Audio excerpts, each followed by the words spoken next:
right here, we're on internetarchive.org. Brothers and sisters, if you want to look at books for free, if they overcharge a lot of these books, you can go on here and get the PDF and look at it for free, or you can borrow these books. Now, we have the book, The Origin of the Anglo-Saxon Race, a study of the settlement of England and the tribal origin of the Old English people. Now you see right here, I have, excuse me right quick, we have this chart right here. As you can see, this is the bloodline of Israel and Edom, okay? Manasseh and Ephraim. So we see the Israelites, the Judean Israelites, migrated to Europe as the Celts, Goths, key word right here, Saxons, okay? So now we're going to go to the Sefer Bible. We go to Acts 29:1. And Paul, full of the blessings of Christ and abounding in his spirit, departed out of Rome, determining to go into Spain, for he had a long time proposed to journey thitherward, and was minded also to go from hence to Britain. For he had heard in Phoenicia that certain of the children of Israel, key word, children of Israel, about the time of the Assyrian captivity, had escaped by sea to the isles far off. The isles afar off, which is the British Isles, where you get the Celts, Gauls, Saxons, Irish, Danes, which fall under the 12 tribes of Israel, okay? As spoken by the prophet Esdras and called by the Romans Briton, okay? Verse 3, and the Most High commanded the gospel to be preached far hence to the Gentiles. Who are the Gentiles?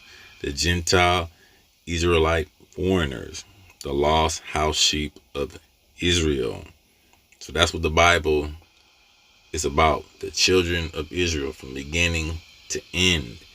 They were the Gentiles which were taken away in captivity, as was stated in the scriptures, and also in the chart. Now people thinking, oh, these are white people. No. So now we go back up to this book, The Origin of the Anglo-Saxons. Okay, our darker forefathers. Let me read from the beginning. One of the facts concerning the color of the hair and eyes of the people in different counties of England at the present time, brought to light by scientific observations, is that there is a higher percentage of people of a mixed brown type living in Hertfordshire, Buckinghamshire, if I'm pronouncing it right, and Wiltshire, and Dorset, and in most other counties, except those in Cornwall and on the old Celtic borders.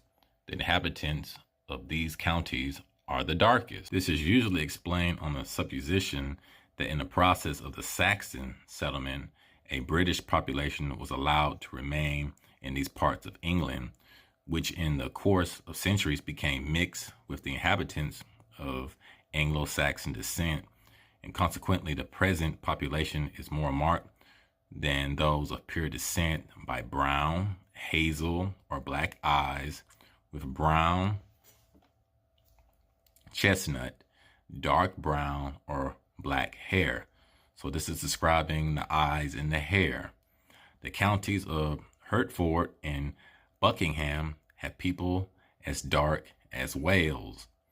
All investigation goes to show that this brunette outcrop is a reality. Now we got to look up the word brunette, the etymology of the word. All right. So now we're going to go to the etymology of words. I'm going to go to brunette. As we can see, brunette, of a woman dark in complexion, having a brownish tone to the skin, okay, and hair. 1660s, from French brunette, femme, brunette, from Old French, brunette, brownish, brown-haired, dark complected. or swarthy. Okay? You get the point. So, as a noun, woman with dark hair and eyes and of a dark complexion. So, when we go up to this, we go back up to chapter, what's that, 7, our darker forefathers. They're describing, of course, the hair, the eyes, but also the skin tone. That's why we have to look up these words, because they take on different meanings. They change them. So most people thinking it's a brunette, a Caucasian woman with brown hair. No, this is a black woman, or a so-called Negro.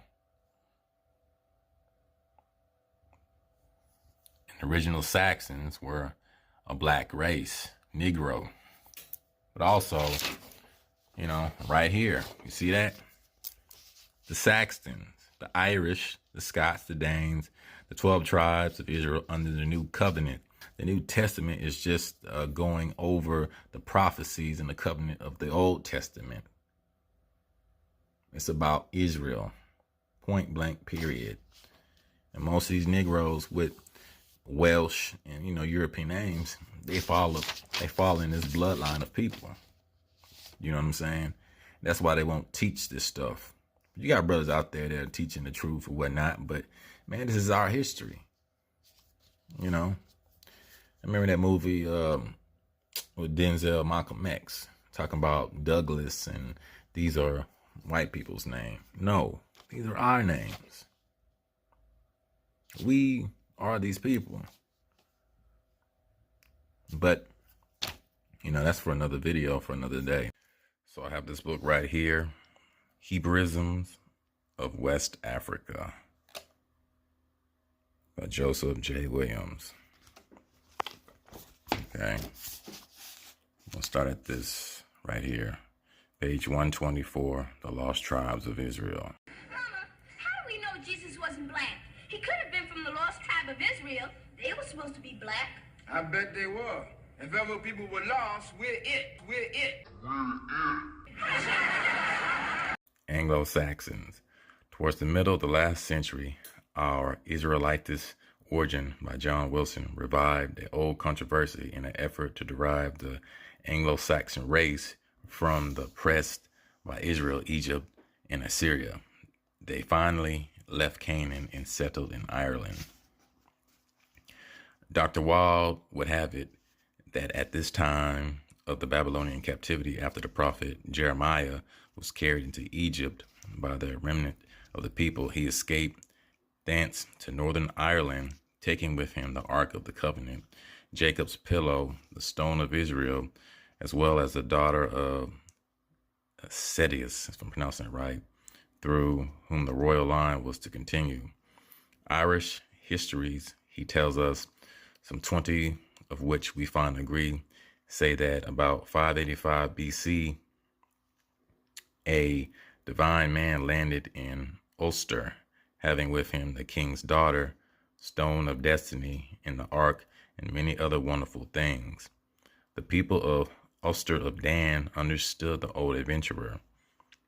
In passing, the author assures us, now at Terra, Jeremiah buried the Ark of the Covenant, tables of the law, etc. For the Benjamites began to fill in that part of France about this period. It is proved that the British are Israelites. The whole history of England will be understood with the right point of view. And that is that the Most High's dealings with her, being Israel, show forth that he is true, faithful, and covenant keeping.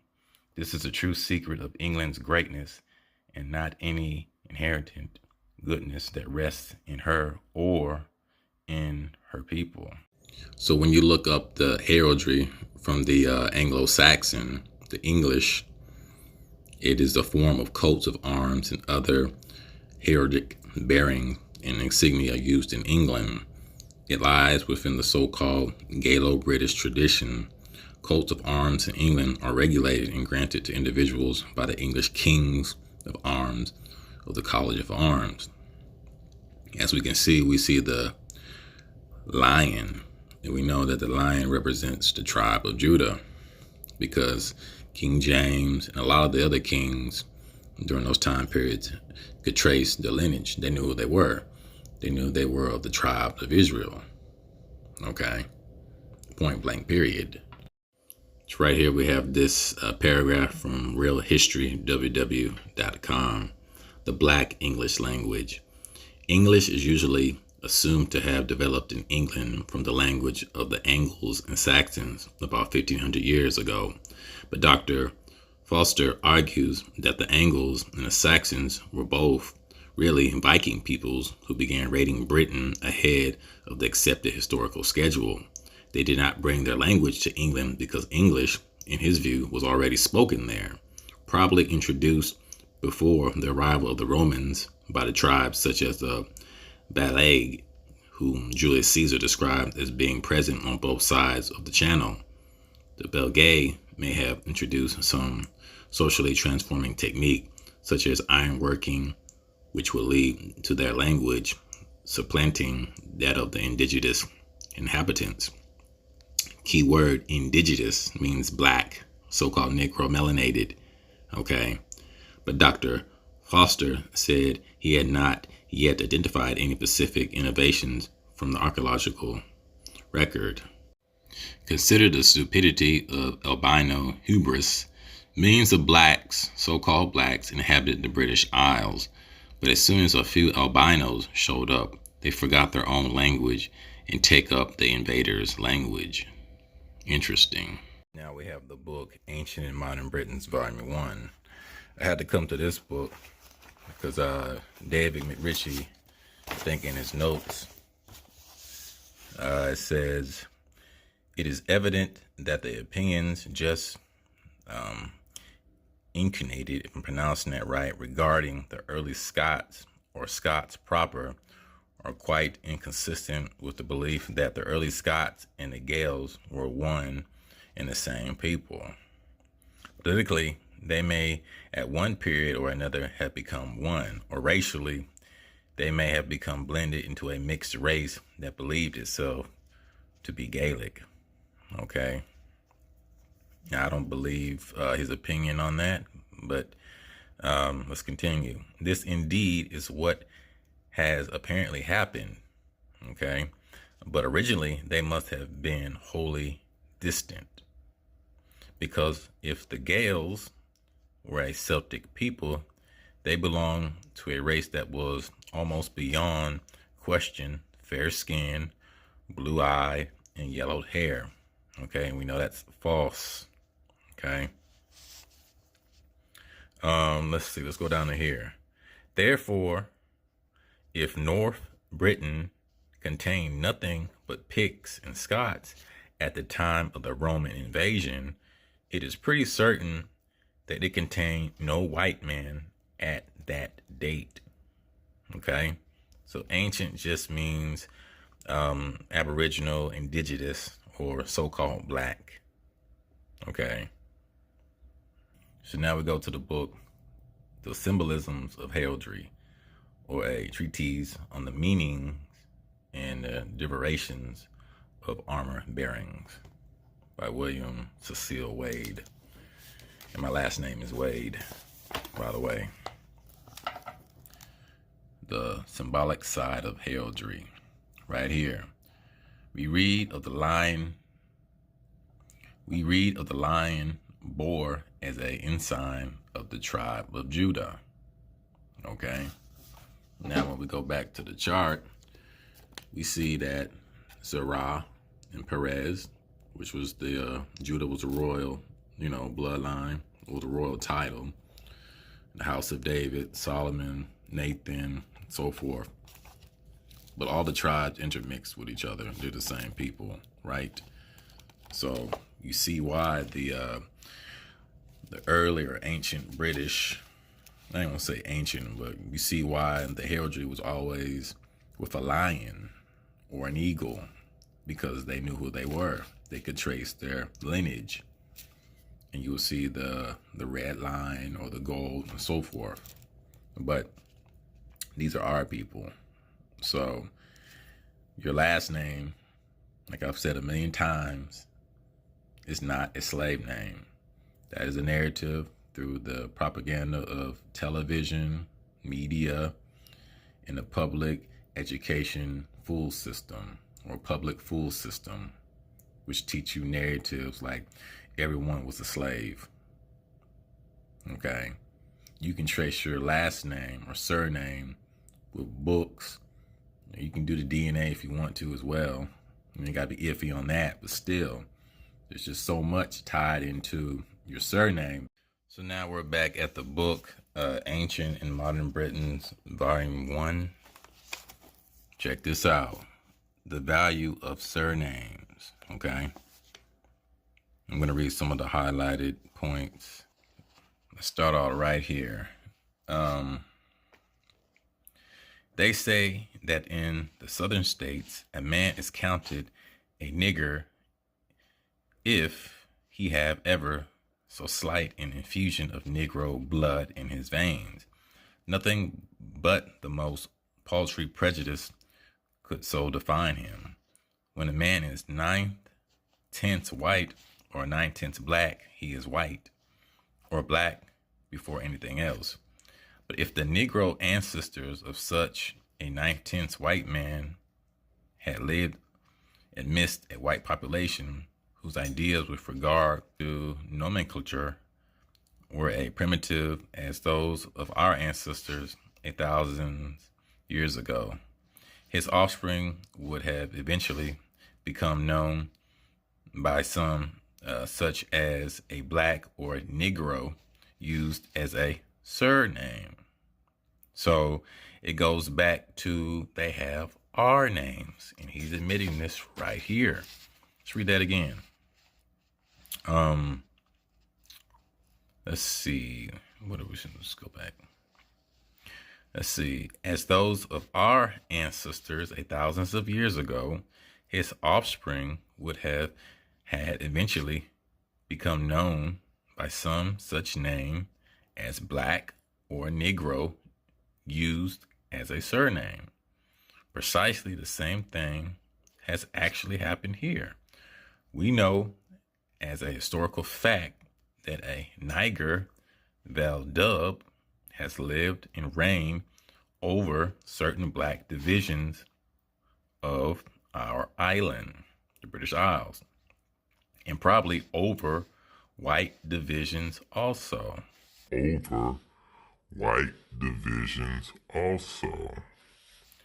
And that a race known as the Sons of Black succeeded him in history. But just as our hypothetical octoroon family on the other side of the Atlantic might forever have continued to intermarry only with their white kindred, so might our British octoroons have done likewise. So they pretty much whited out a lot of their ancestry, with the results in either case that the far down prosperity of the Negro or Moor would be so white that no anthologist could detect the presence of any other blood. And yet, in both cases, the male descendants would bear the surname first given to their remote authors, a surname signifying the black man. The fact is that most of our surnames are so old that while they argue with considerable force that this or that man is descendant from such and such a race, they give us no help in finding out the predominating blood. Okay. Everyone, unless the child of cousins German, is possessed of 8 great-grandparents, but the patronymic, pronouncing it right, only shows the descent from one of them. The other 7 are wholly ignored. So that if one's pedigree is not complete enough to point out clearly and with authenticity a feature which, though the most important, is perhaps the oftenest disregarded, every line of the descent back to the days when each surname had a meaning, the genealogy is only of partial value in any argument of this kind. Nevertheless, the names exist, and with those of topography and of usage already quoted, and with many a record in written and oral history, they empathetically tell us of a large section of our ancestry whose complexion was black or swarthy. So the value of surnames, it has a rich history, okay? But when they tell you it's a slave name, they try to say that the so-called white man or Caucasian is the forefather of different bloodlines and all the other genealogy crap, and we know that's false. Because we know that the so-called black man has the dominant gene. He doesn't have the recessive gene. Recessive is blonde hair, blue eyes, light skin, so forth, right? So now we're going back to the book, The Origin of the Anglo-Saxon Race, okay? Chapter 7, Our Dark Forefathers. Okay, I'm gonna start at the bottom. The survival of the British population is a possible explanation, and the one which appears to be the most natural. As there are some difficulties in this conclusion, the question arises, is there any other way in which the origin of these mixed brown people, okay, surrounded by others of a somewhat fairer complexion? And we also got to remember, melanin can produce different shades, swarthy, tawny, light brown, like a Stephen Curry or mulatto type colors too, okay, without intermixing, okay. But anyway, an alternative explanation is that people of a darker race may have come with the Anglo-Saxons and Danes and have settled largely in these parts of the country. The Anglo-Saxons, Danes, they were all the same people, okay? Just different tribes.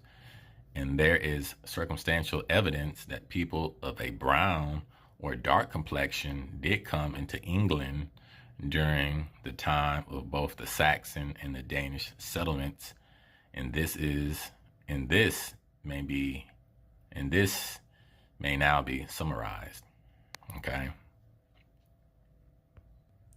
All right, I'm going to skip to this page 107 right here, second paragraph. This consideration of the probable origin of the great proportion of brunettes, which means dark-complected people, in the two of the South Midland counties of England leads us to that of color names as surnames and place names, okay, which may probably have been derived from their original settlers. For example, there is the common name Brown. This has been derived from the Anglo-Saxon brun, B-R-U-N, signifying brown, okay, brown people. It is not reasonable to doubt that when our forefathers called a man brawn or brown, they gave him this name as descriptive of his brown complexion, okay? So let's look up complexion in the etymology of words as well. Complexion, mid-14th century, temperament, natural disposition of body or mind, okay? Let's see.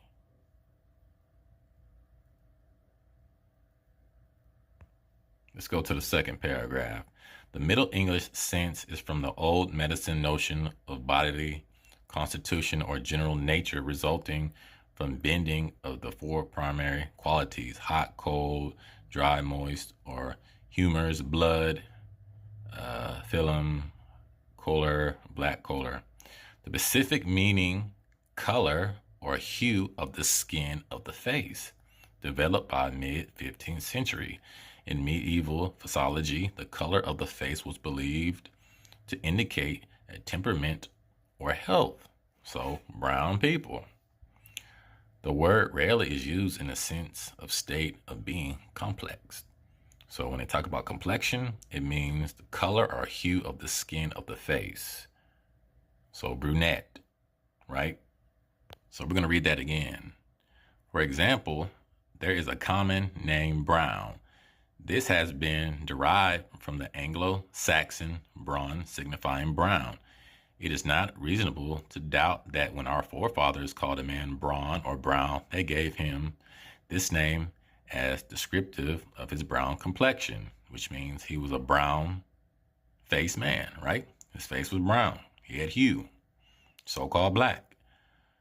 The probability that the brunettes were common is supported by the frequent references to persons named Braun in Anglo-Saxon literature. Braun was a name not confined to England in the Anglo-Saxon and later periods. On the contrary, we find that it was a common name in ancient Germany. A lot of the Germanic tribes were Negro and black as well. You can look at the tapestry.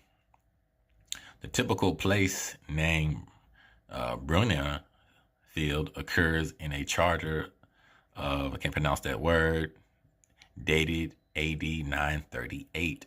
You have the indigenous Negro tribes here, the black Europeans, some nobility, and so forth, and then the West African, Ibo, Igbo, etc. Okay, a mixture of the same people intermixing with each other. Okay, but you see, this is where they get the line from the heraldry, because they could trace their ancestors from the nation of Israel. The House of David. Meanwhile, as early as 1861, the Reverend F.R.A. Glover, transferring his attention from the lost tribes to the surviving Judah, had indicated what he was pleased to call the possible descendant of the royal family of England from the House of David. 16 years later, a pretentious effort strove to fit in some missing links. However, the chain was far from complete, and it was left for the ingenuity of the Reverend A.B. Grimaldi to devise a full, unbroken line from David to the then reigning Queen of England, Victoria of happy memory. According to this schemata, the king of Judah from David to Sedecles, from 18 links in this chain. The scepter is then passed down through the princess Tifi, who it is asserted married Hiramon, king of Ireland, and their successors, 578 BC through 487 AD, forming 55 links in the chain. 13 links of the royal house of Archershire passes it on to the sovereigns of Scotland, AD 834, and the chain is finally completed by the 25th Scottish links and successors of James I of England. It is difficult to believe that the expounders of these schemes to Judaize the royal family of England really took themselves seriously. And Dr. Wilde at least must have possessed a rare sense of humor when he involved his theory of the Irish Jews. It's not really a theory, is it? So much evidence on it now. The Irish Jews, or Israelites. Briefly, his position is as follows. 2 colonies settled in Ireland. The first, the Phoenicians, who were Philistines or ancient Canaanites. The second settlers were Tadadan. The Phoenicians were seafaring people. The 10 tribes of Israel that have come to be known in history as the Lost Tribes. The Reverend E. Beckerson proceeded to refute the arguments advanced by the theory. During the next quarter of a century, there were spasmodic attempts to popularize the idea, but it was not until early in 1871 that the interest of the general public was aroused. 27 identifications of the English nation with the lost house of Israel, of the English nation with the lost house of Israel by Edward Heen. Okay, followed by sequential brochures, flashes of lights, and Anglo-Saxon riddles drew down on the author the wrath of his kinsman, Professor George Rawlinson of Oxford and Canon of Canterbury, that a person of such distinction should take notice of the theory, even to assail it, and give the question that needed publicity, and the controversy was well underway. Edward Heen, in his reply to Canon Rawlinson, denies having ever read more than a few extracts from the earlier book of Wilson, despite the fact that a shrinking similarity of treatment has been pointed out. Others besides the Oxford professor had ventured to take exceptions to his attempt to Hebraization of the Anglo-Saxon stock.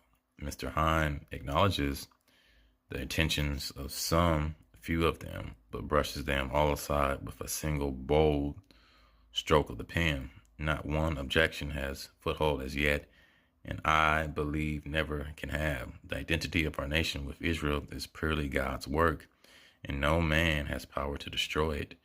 We suspect a little humor on the part of Mr. Hine.